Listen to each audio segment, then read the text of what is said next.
Welcome to Dirt Road Discussions, the podcast where we're all about agriculture all the time, broadcasting from the Idaho Farm Bureau Federation headquarters. We introduce you to people from all over the country who are keeping agriculture growing strong. Whether you're a seasoned farmer or just someone curious about where your food comes from, you're in the right place. So let's take a journey down the dirt road. Hey friends, welcome to the podcast that's as dependable as that one professor who always curves the test just enough. Dirt Road Discussions. I am your host, Cam Hammond. I am excited, as always, to be joined by my co-host, Ott Clark. Ott, what's going on today? It's a lovely day in the neighborhood, Cameron. Great day. And you know what? Today's episode has me feeling educated. Ooh. Yeah. How about you? It has me feeling happy. Just happy. Happy to be here. Happy to be here. It's happy to be educated as well. Okay, yeah. Yeah, right? So we'll try not to learn too fast here today on the podcast, but to you, the listener out there, thanks for tuning in. We hope you enjoy our conversations and occasional questionable puns as much as we enjoy bringing stories from the world of agriculture to you. So be sure to check out our past episodes and subscribe so you don't miss new ones dropping every other Tuesday. Okay, Ott, I mentioned educated. That worries me. Yeah. You're probably wondering, where is this going? Okay, you probably had one class growing up where you thought, you know what, I might actually use what I'm learning someday. Ooh, yeah. Did you have one? I did. What class was it? I'm going to go off the beaten track here. Okay. I took a science class, and they taught us, I think, 150 Latin words. And there is so many times in my life where I'm like, oh, I know what perimeter means because it has peri and meter, and so you can like do the math on words to figure out like where they came from. Wow. And that was one thing I saw as like a junior that I was like, that might come in handy as an adult.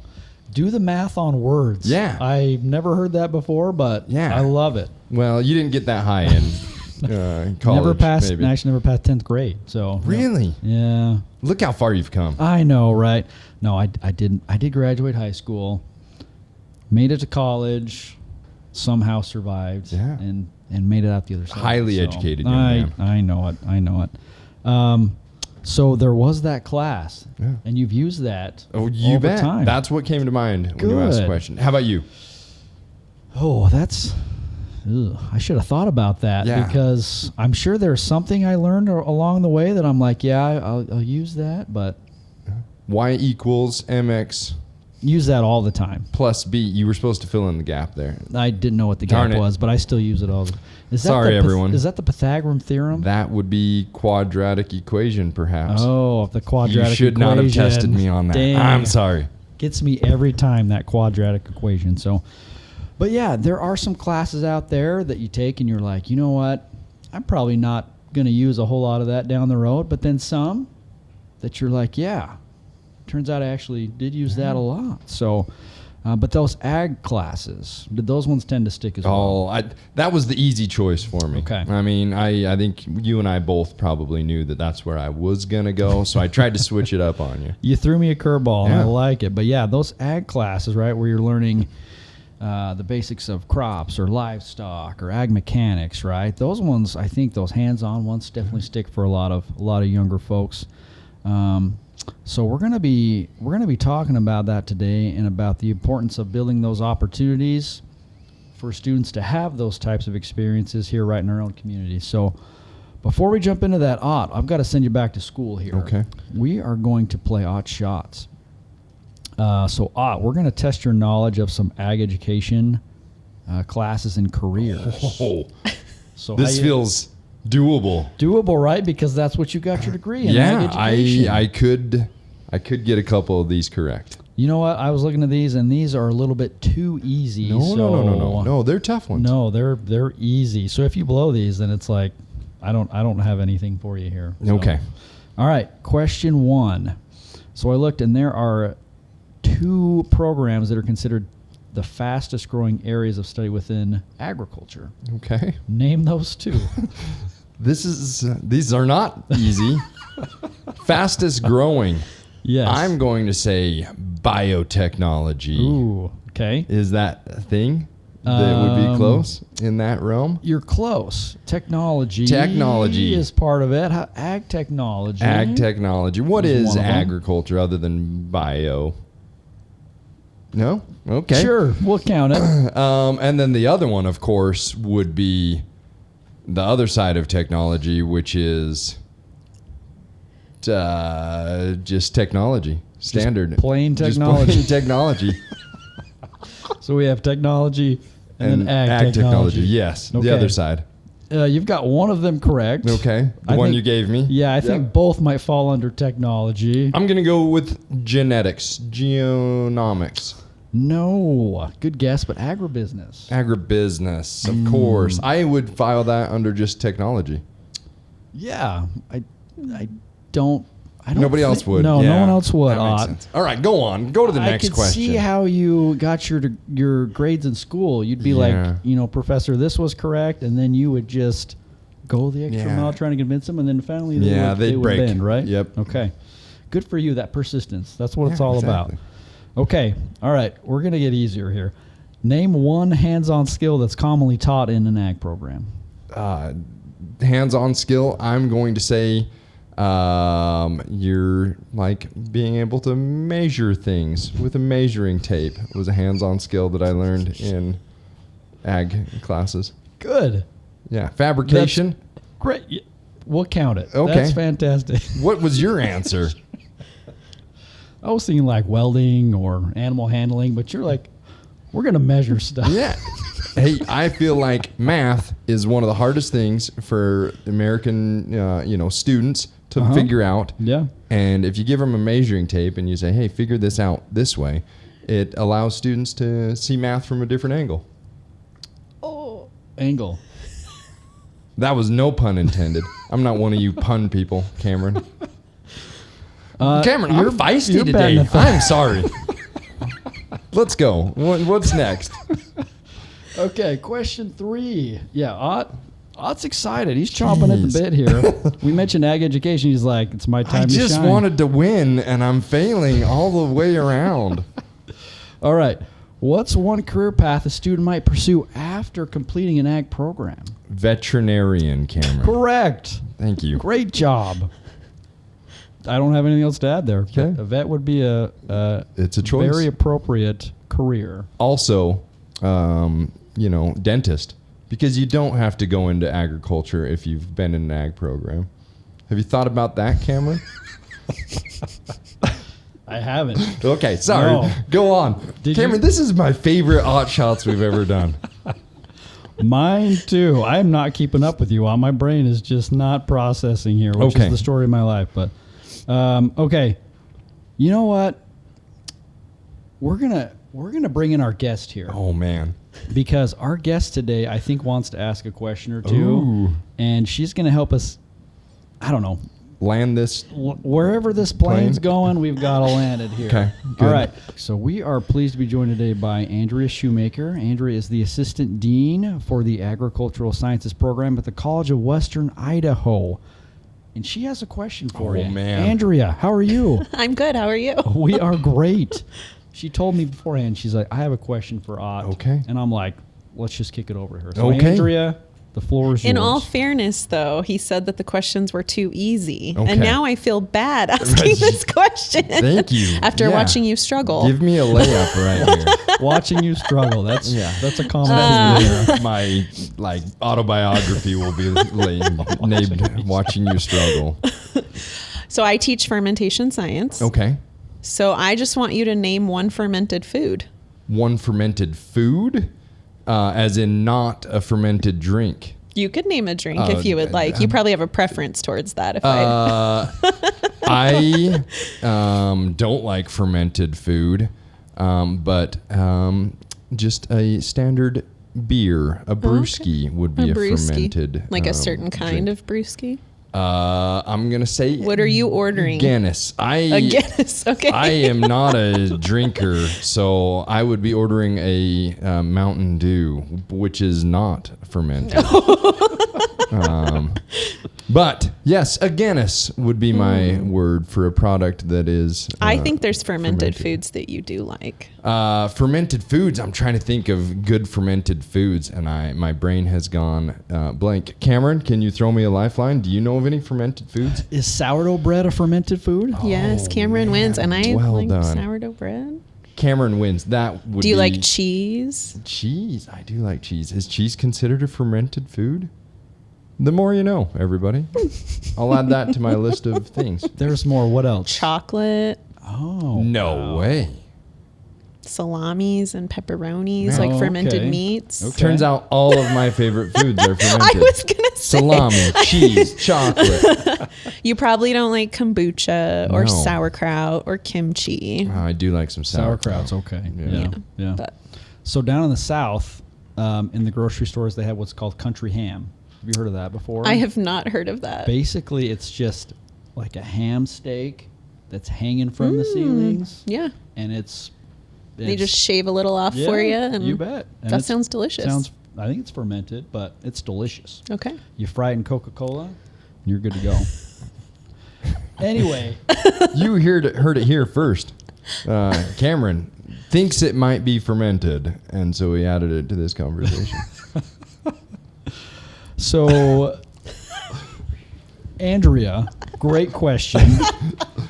Obviously, we eat a lot of fermented foods that we didn't know were fermented, but that's why we are so happy to have her with us, because she is an educator and teaches that class and a bunch of others there at the College of Western Idaho, and is really smart, unlike us. So we're going to learn a lot from her today. So I already feel like that fact is a really cool one. I have never thought of cheese as a fermented food, so good to know. Yeah. So, Ott, I had high hopes. I feel like with your background, but did not win that one. That round for sure. Didn't, and I think a lot of people just are feeling disappointed, sad inside. Yeah. So we need to get back, and just back to that happy that you talked about earlier. Exactly.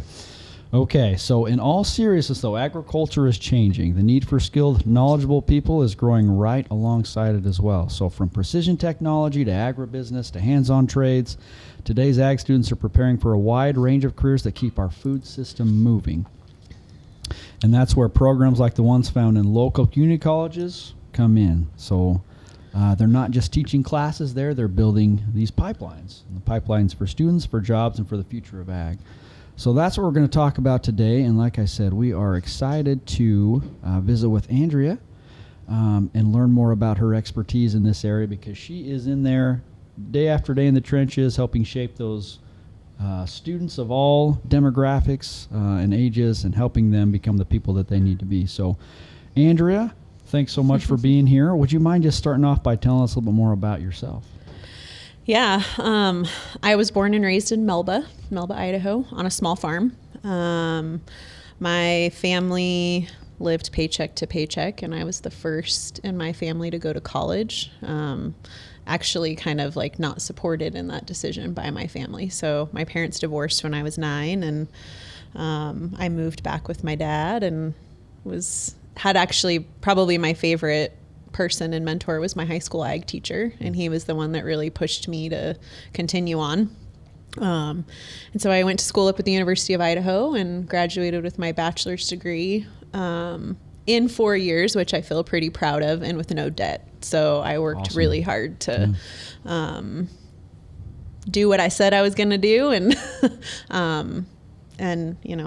do it without any debt. And I went into college wanting to be a veterinarian, like I think every student who grew up on a farm wants to be. And quickly realized that was probably not going to be the right career for me. I actually had a really impactful internship in between my freshman and sophomore year that I walked back to U of I and I sat down with my college advisor and I said, I need to change my major. I don't know what I want to change it to other than it needs to be agriculture, and you need to use all of the credits that I've already finished because I'm not starting over. So I ended up doing ag education and communications. And then when I graduated from the University of Idaho, I was offered an opportunity to attend and be a Peace Corps volunteer. So I lived in Jamaica and worked with farmers and like immersed myself in that culture, which was just a really exciting opportunity to work alongside farmers and be in a developing country that was nowhere similar to what I'd experienced in my, small town Melba, Idaho life.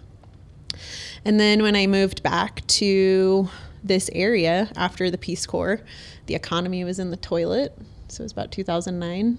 And I was looking for a job, and I had a bachelor's degree in agriculture. And I was like, everybody told me if I get a degree, I'm employable. And I applied for job after job after job. And people were like, you have a bachelor's degree in ag. Like, we've got 50 people in line with a bachelor's degree in business or marketing or communications. And so I remember that being like devastating because I was like, they said I would be worth something. And they lied. And then I ended up just starting applying for entry-level positions because I was just like, I need a job. I need health insurance. I need a paycheck. And so I applied for a administrative assistant position at CUNA Elementary School. And I applied for an entry-level position at the College of Western Idaho because it had just opened their door. They had just opened their doors, and they were looking for like a front desk admissions specialist, is what they called them. And I ended up interviewing for both, and CWI called first and offered the job. And so I was like, yes, I'll take your $9 an hour with your benefits, and and that just started the path of like immersing myself in a community college. And I, within 6 months, had been promoted to like an outreach advisor. So I had 12 high schools that I went and visited and recruited students to the college. And that was really fun for me because I got to meet with students that were similar to like how I was when I was graduating from high school. And then CWI started talking about getting an ag program. And I was like, I'll be your huckleberry, please. And so then I moved over to the faculty side in 2015 and then started building programs. So we had a horticulture program, but then building an animal science degree, an ag business degree, and then fermentation science. And then this has just been like a 10-year journey of taking something that didn't exist to now, like we just opened our 40-acre educational farm and a space to support all of the students in those programs. And it's been a journey. Wow. I want to kick it off. CWI, can you give me, 3 or 4 facts about what that program is, where you guys are based out of? Yeah. Anything you can tell us about it. Yeah, so the College of Western Idaho is the largest community college in the state of Idaho, and it is based largely out of the Treasure Valley. So we serve students primarily in Canyon and Ada County. We serve 34,000 students, but those represent a whole swath of what they're coming to CWI for. In our academic programs, it's about 7,500 students. Our average age is 27, so a lot of non-traditional students. Students in my classroom could be first-generation college students. They could be the mom who mommed for 20 years and then was like, now it's time for me to go to college and do the thing that I'd always desired doing. It's the man that lost his job and is now trying to figure out like a second career. It's the 70-year-old retired person that's like, I'm just here to learn how to ferment things, right? So I think that's one of the really beautiful things about a community college is you're open admission, you're affordable. Community colleges are half, if not more than half the cost of a 4-year institution. You're rooted in the community, and you're really like there to support students and help them achieve whatever their goals are. And so I think it's a really special thing for the Treasure Valley. Yeah. So quite a journey then, going from like, got a degree, I don't know what to do next, or I can't find a job, to your position now where you are building curriculum, helping these students and leading out in this ag program. So that's pretty cool. That's a Yeah. pretty cool story. Yeah, I think that's really unique and really cool about CWI and community colleges is because you're going to get a pretty wide swath of students from different backgrounds, like you mentioned. So your job then is to help connect with each of those students, which is difficult because they come from all over and have varying experiences. So could you touch more on how you go about that and why that's so important? Yeah, I mean, I think all of our instructors, right? It starts with that connection. So really understanding why students are there, what their goals are, helping link them with other faculty, other resources on campus. We're very, especially in our department, very community focused. So we leverage our community partners quite a bit. So, if a student's considering a degree in a specific program, like, well, let's have you go out and see what that industry is like. Let's connect you with some mentors and some people that can help coach and support you in that process. And so, I think it starts with the connection and really knowing students, and then helping to just find those things to support them along the way. Yeah. You mentioned being tied in with your community. Can you talk a little bit about your garden project? That sounds like, community focused a little bit. Yeah. So when we started rolling out ag programs in 2016, one of the things, and I had actually started a garden when I was a Peace Corps volunteer in Jamaica as well. Like, I worked with a school there and started a garden because they needed access to food. And so it's always kind of been like a passion pet project of mine. But our dean of students and our student engagement team had sent out a survey of all of our students at the time. So this was like 2017, 2018. And the survey results had came back and shown that over 40% of our students were food insecure. And they had defined that as like they don't know where their next meal is coming from. And so when those survey results were shared, I was just like, we can't not do something about this, right? And so I worked with student engagement to start some food pantries, but then the other piece was, food pantries can be an element of that. Substance is substance, but what if we can offer really nutritious food for students that's free? And so I wrote a grant to start a campus garden, and then worked alongside the students, and we installed all the irrigation and planted everything in the first season. And then we just did a you-pick farmers market. So we just opened it up for students and we said, we're not going to ask any questions. You just come take what you want.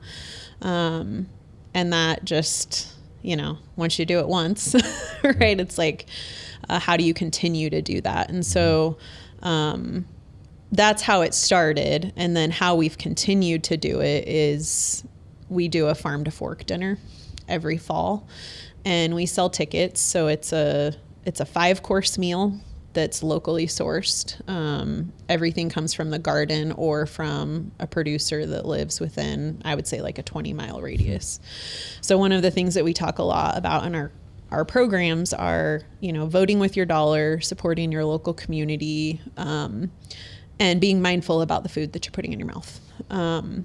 And so the Farm to Fork dinner really embraces all of that. So we see 80 guests, we sell tickets, we talk about the pleasures of the table and why local food matters. And then all of the proceeds that we get from that dinner, we just put back into sustaining the garden. So it really is you get to enjoy this delicious meal, but you feel good because you're supporting what I believe is a really good cause. So yeah. Can you name what was the meal you had last year? What were the 5 courses? Yeah. Gosh, you're going to put me on the spot, right? Because it's I think we did a zucchini fritter, right? So zucchini with egg and with a dipping sauce. And that was paired with kombucha, the thing that everybody loves or hates, right? So Idaho Kombucha is one of our really great partners. And then the second course, we did a like a take on a jalapeno popper. So we sourced pork from McIntyre pastures, and then we did some cheese from Eden Creamery with some of the pork and stuffed our peppers with that. And we served that with a cocktail that we created from Centerfire Distillery. They're a distillery that I work with in Nampa. And I made the simple syrup from some rhubarb and some whiskey from Centerfire, and then our main course was like a pork taco. So again, that pork from McIntyre. The tortillas came from Rodriguez, so the bakery out of Fruitland. Cheese again from Eden Creamery. That was paired with a beer from Mother Earth. And then we do a soup every year. Like the soup has always been the thing that's fairly consistent. And it's like a squash soup with more cheese from Eden Creamery. Yeah. And that one's paired with a wine from last year. It was Houston Vineyards. And then bread from Hudson Bakery in Cuna. And then the final course is usually ice cream from Stella's. So we partner with them. And like last year, I picked a bunch of blackberries and mint. And then they made an ice cream with that. And then we served another glass of wine with that. Yeah. So, man. Sounds delicious. It is delicious. The students make? So we work with a couple of local chefs, Okay. and the students help, but Okay. they do not prepare all of Gotcha. the food. But they help serve all of the tables, and they talk to all of the folks that are attending about, what we do on campus. And Yeah. How many attendees? we cap it at 80. 80? So we serve 80 people, and That's really cool. yeah, it sells out usually within a week, which is nice that we don't have to worry too much Yeah. about ticket sales and things like that. Yeah, and But marketing it. Yeah. you have to Uh, join us this year. I was going to say, put that on the calendar. I just set I the like date. food. Yeah. Oh, you just set the date. Okay, we'll grab that from you and plan Yeah. on that. That sounds like a good time. Yeah. So, okay, Andrea, you've been there at CWI since the onset, helped start the ag program. Could you touch more on just more about the program, what classes you offer, and how it's really grown? Yeah. So within the Department of Agricultural Sciences, there's 4 degrees that students can work towards. So one of those degrees is animal science. So we have a lot of students, just like myself, that when I grow up, I want to be a veterinarian, right? And so we have a lot of students that come into that pipeline with a similar, that's what they want to do. And so we have one full-time faculty member that's also a practicing veterinarian. So that's a really great opportunity for students to engage with an instructor that's in the field and is also teaching them their animal science and animal anatomy and physiology courses. We have an ag business leadership education program. And so that's really, we've designed that for students that are, I just know that it's kind of me, right? In between my freshman and sophomore year, I went back to my advisor and I was just like, I know that I love agriculture, but I don't know what to do with that, right? Like, please help me. Right. And so those students get to dabble in ag business, ag communications, plant science, soil science, animal science. Like we try to expose them to all of those industries so that then when they graduate, they hopefully feel more informed before they potentially transfer on or go out and get a job within the industry. Our horticulture program, I tell everybody that that's all things green industry. So we teach students landscape maintenance, landscape design, urban ag, plant science, soil science, greenhouse nursery management, irrigation. Like that's, it is an all-encompassing 2-year program. And then the last one, like I mentioned, is fermentation science, which is largely food science, food packaging, food preservation, why your gut health matters. And yeah, like these foods that I consume that I didn't realize might have some benefits. Yeah. Chocolate's good for you. Yeah. That's what my wife In says moderation. all the time. In moderation. Yeah. Yep. They always add that at the I end. know. In right. moderation. Just In ruin all the moderation. fun. Yeah, the fine print. With the fermentation class, just because I'm wondering, does that focus on food? Or do you guys hit the, brewery aspect as well? Yeah, we do. So that course specifically, we spend 4 weeks on entry level food science, food preservation, food packaging. And then 3 weeks of it is beer, wine, spirits. So like we go to Mother Earth and tour that facility, and we work alongside Chris Baker and Matt Watterson, and they're like head brewers there, and the students get to interact with them and see the process. And then the remainder of the semester is, vinegar, kombucha, lacto ferments on like fruits and veg, cheese, chocolate, bread, all the other things. So Andrea, we talked about kind of your student demographics. I'm assuming that a good number of those students don't really have much agricultural experience or have never really been on a farm, but they have an interest and they show up. How do you get them up to speed? How do you make those concepts understandable? Because within ag, right, we want everyone involved. We want to pull in as many people as we can because it's so important. But how do you help bridge that gap for those students? Yeah, that's an interesting question. And I think if you kind of like pull back from that, really any program, like students are probably coming in with a whole range of knowledge, right? I have some students that are like, I grew up on a farm, I know how it works, like I could probably teach this class. Two, like I lived in a subdivision, I have no idea where my food comes from, I've never considered it, right? Like you're always going to have this range of students, no matter what field they're studying right out of the gate, right? Those first semester, first year students. And so I think it's just being intentional around like, this is the curriculum, these are our student learning outcomes, and you over here that were raised on a farm and ranch, like let's pair you up with a student who lived in a subdivision and let's do some think, pair, share. And when we go out into the industry, let's have you talk to these folks and, better understand what the industry looks like. And so I think I never go into it with a mindset that like my students are, from here to here on the range of what they're coming in with. I really just try to focus on like, this is what I hope you leave this class with. And if you leave this class with these things, I've accomplished my goal. So, yeah. Yeah. Yeah. Do you feel like you're producing better consumers? Even if they don't end up going into agriculture? Yes. They're going to know more than they've ever known about how a food system works. Yeah, and that's probably just my own personal desire and hope, right? When I first started teaching in 2016, I taught a farm to plate class, and it's largely like a global food issue class.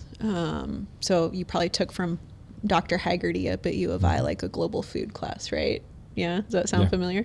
And so it's kind of like that, right? Like what are those food issues associated with how it arrives to your plate? And that for a lot of students, there's a global perspective to it. There's an ethics perspective to it, right? And so a lot of those students have zero idea around, and I remember when I first started teaching, like, how do these people not know this? But it's true, right? Like, and they only hear or know what they see on like social media or what somebody else has told them that is maybe well-informed or is maybe not well-informed, right? And so you could take the poll in 2016 and say, how many of you think GMOs are bad? And every single one of them would raise their hand. And then if you asked the question, like, what is a GMO? They'd be like, I don't know. It's like, okay, so let's talk about that, right? Like, and let's educate that. Let's show you some of the research that shows maybe why they are bad. And let's show you some of the research that supports why they're good. And then let's have you talk back to me around what you believe and then how you would communicate that outside of this classroom. And so initially I was just like, man, this is a really like tall hill to climb because there's just a lot of people that don't think about where their food comes from and really just how special the state is when it comes to agriculture. Like they just have so many amazing opportunities out their back door in terms of where their food's coming from and they have no idea. And so it's been really, really fun to watch from 2016 where people are just like, I don't consider where my food comes from.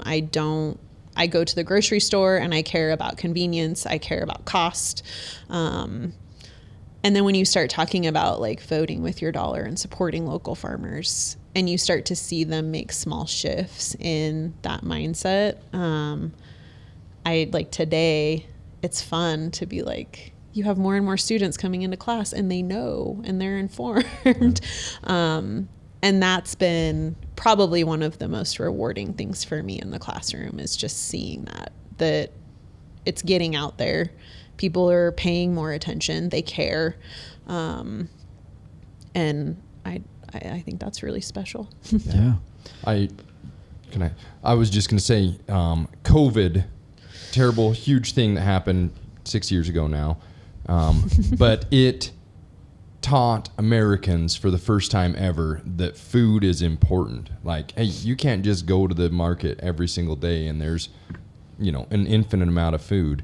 And it like showed us as a society, as Americans, that, man, we need to be thinking about our food and why it's important, because, most of us had never been to a place with an empty shelf before. Yeah. And I think, COVID was also a big health scare, right? And so you start thinking too, like, if food is medicine, or if like we're going to make these sorts of correlations, like what I'm putting in my mouth matters. And I'm making that decision maybe 3 times a day if I'm eating 3 meals a day, right? But I'm definitely making that decision on a daily basis. And so if I'm not, considering where that came from, how that's going to impact my body, like, so yeah, I think you probably had several things that were happening all at once that definitely people were like, hang on, we should probably care about this. Think about this. Yeah. Yeah. You mentioned, working with students. Is there maybe an example you could share of one student that you work with that came in and you were able to work with them and they went on to do some pretty amazing things? Or is there one student that you're like, oh yeah, that was a pretty cool experience? Oh man, I have like several each semester. When you ask that question, I was like, as you started asking it, I was thinking about a student this semester that hasn't finished a program yet, but she's in my fermentation class, and it goes back to, the whole food is medicine. And so, she's had some pretty significant health scares over the last 10 years. And she showed me a photo of a bin full of 30 different medications that she was taking. Wow. And I was just like, oh my goodness. And so having conversations with her, walking her through, especially the unit where we talk about your microbiome and your gut health, and like how important that like diversity in your belly matters, and how that affects your mood and your immune system and your digestion and all of these things, right?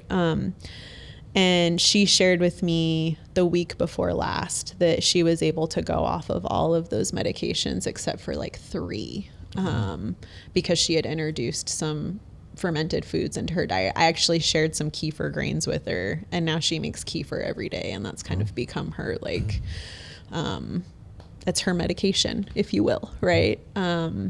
And so those sorts of things are, like that sticks with you, and you're reminded, this is why I do what I do. And there are people that are listening, and they do like take that to heart, and they go and do something with it, and change a young lady's life forever if you can help her, use her own body to work for her. Yeah. And listening to her, like, I went to this doctor and he prescribed this, but then I went to this doctor and he prescribed that, not realizing that this prescription over here is going to like counterbalance this other, or cause some other side effect that then's going to require another prescription. And so she was just doing this like ping pong ball amongst all of these different providers, and nobody really knows, like, hang on, let's really figure out what's going on here.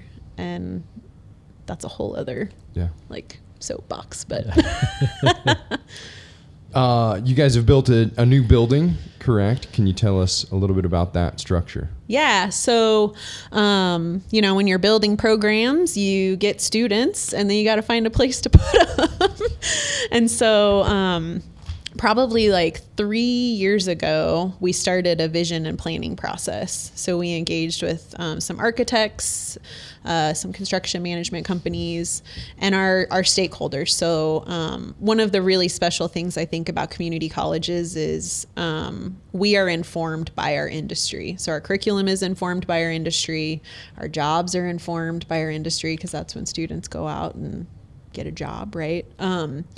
And so our technical advisory committee was just like, you need to have these things, right? And it would be really great if they were all consolidated. So our horticulture program was out by the botanical garden, where the trailhead for Table Rock is. And our other 3 programs were a mix of like online, but then running out of like biology labs and chemistry, like whatever we could piecemeal together to make work.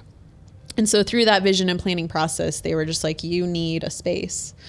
And CWI had a 40-acre space that they'd been leasing it to a farmer. He was raising cattle on it, but we owned the space. And so in that process, they were just like, what if we placed your educational farm here? And so that like launched the process of what would this look like. And so it was really fun to build a 40-acre educational space that supports our 4 programs, and then, building we always say like the outdoor spaces are more important than the inside classroom spaces. So now we just built a 2-acre urban market garden. So that's what will replace our old campus garden space. And we have a livestock barn. We just picked up 31 baby chicks for our animal science program. And the goal with the educational farm is really, it's everything I've been talking about. So farm to table, right? So educating students about the process from start to finish. And so part of the building has a storefront.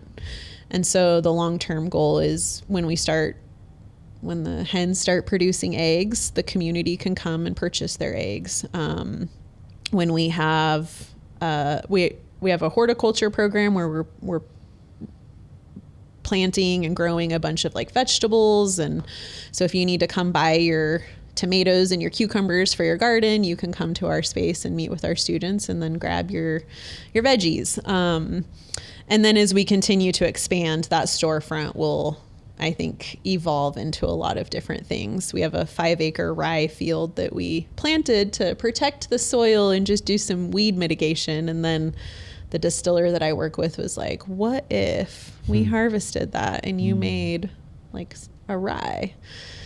And I was like, that would be really cool. And so, it's an annual and perennial display garden. It's the turf trial space, right? It's these demonstration garden spaces where students can really hands-on like practice the skills that we're teaching them, and then again make that connection with the industry. It's really special too. Like, it's a 40-acre farm nestled in the urbanization that is the Treasure Valley, right? So from a visualization perspective, right? You've got townhouses across the street, apartments behind you, a subdivision to your right, and then some additional like buildings that are happening to the left of you. And so to be nestled in this like urban landscape and be a farm, I think is also just, again, the community can see it. Hopefully that gives them some level of like, gee, I wonder, or I know what's going on there and I feel a connection with that. So yeah, it's a unique spot for sure, because it just shows you, the area, the Treasure Valley, how it's becoming so urbanized, and basically it's just on all sides of you right there, and right there in Nampa. So cool. Right by the Idaho Center. Yeah.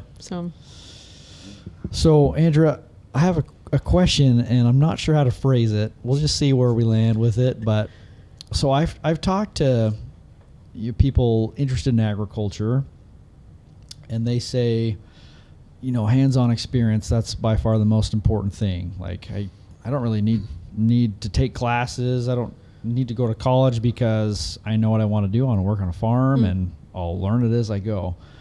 And I'm like, that's great. That's that's what you want to do. That's fantastic. But, you know, I think there's a component too where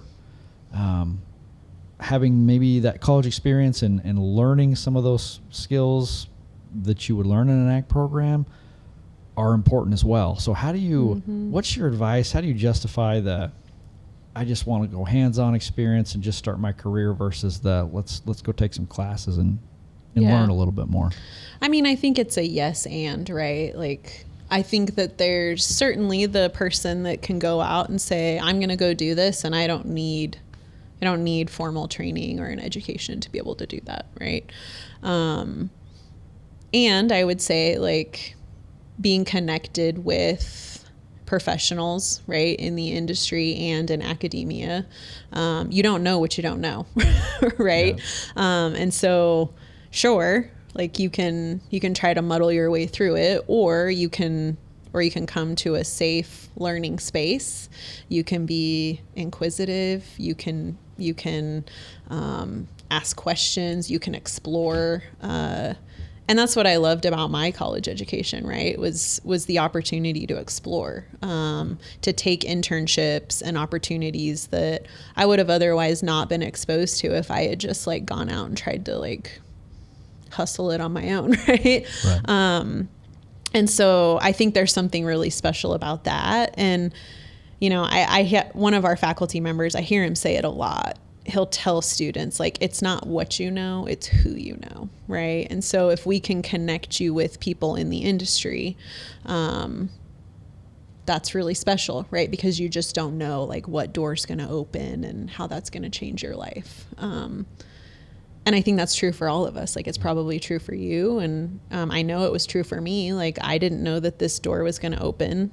I knew education was going to change the trajectory of my life.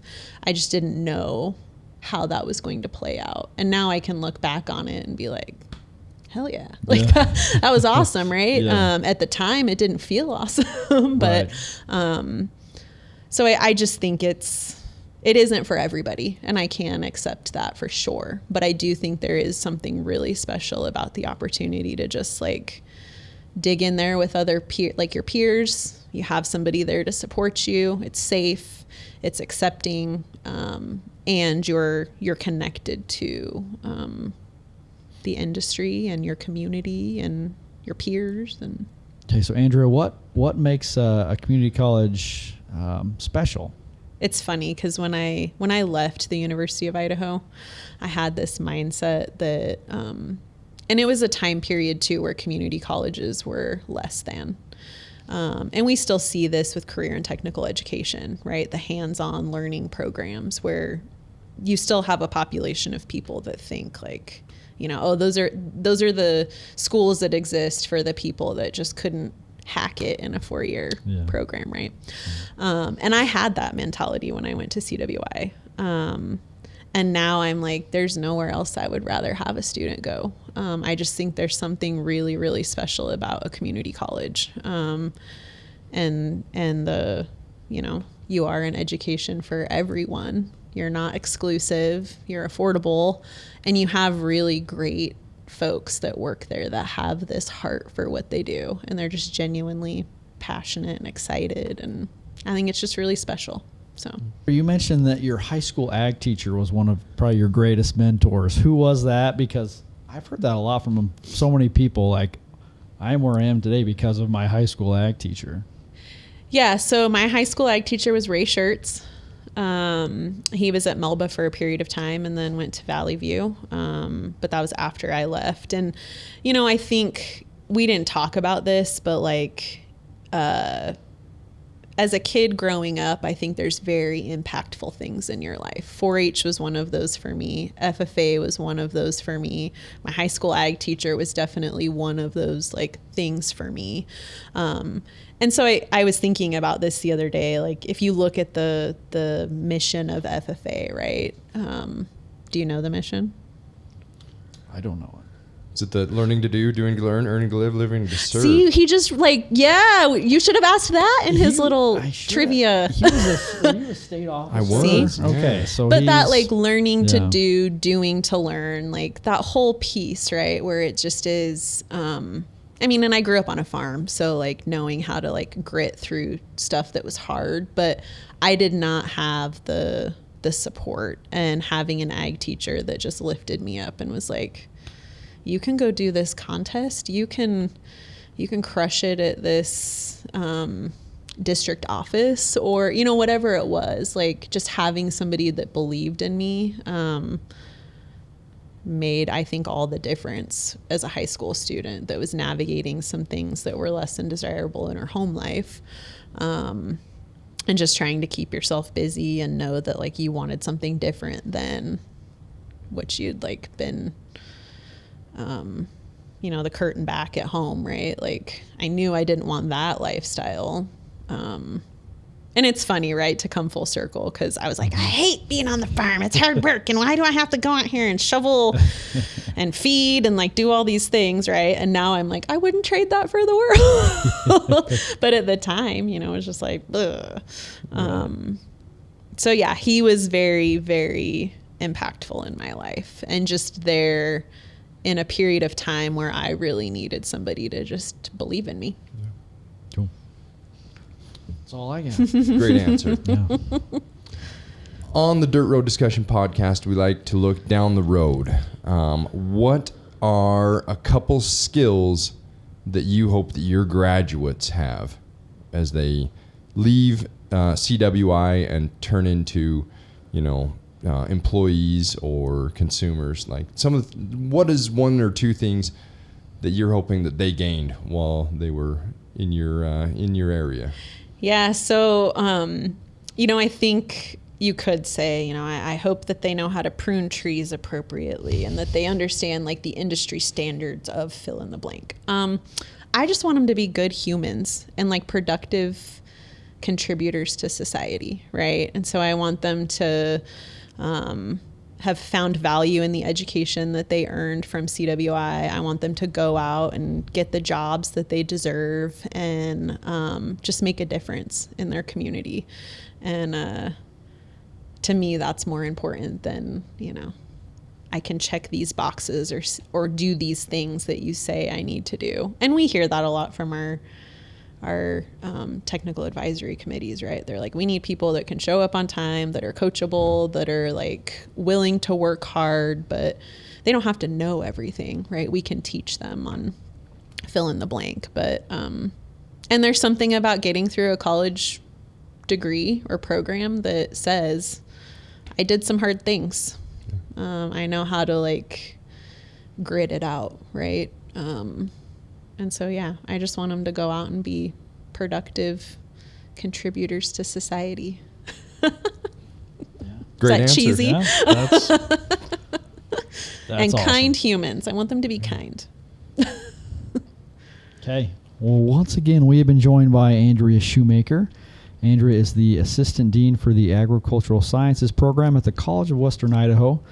And we've thoroughly enjoyed our visit with you today, Andrea. So we appreciate the work that you do. Thanks for your example of grit and determination, and for all that you do to help prepare the next future of our agricultural professionals. So we appreciate you. Thank you. Thank you, guys. Appreciate it. Well, with that, we'll wrap up another episode of Dirt Road Discussions, and we'll see you down the road.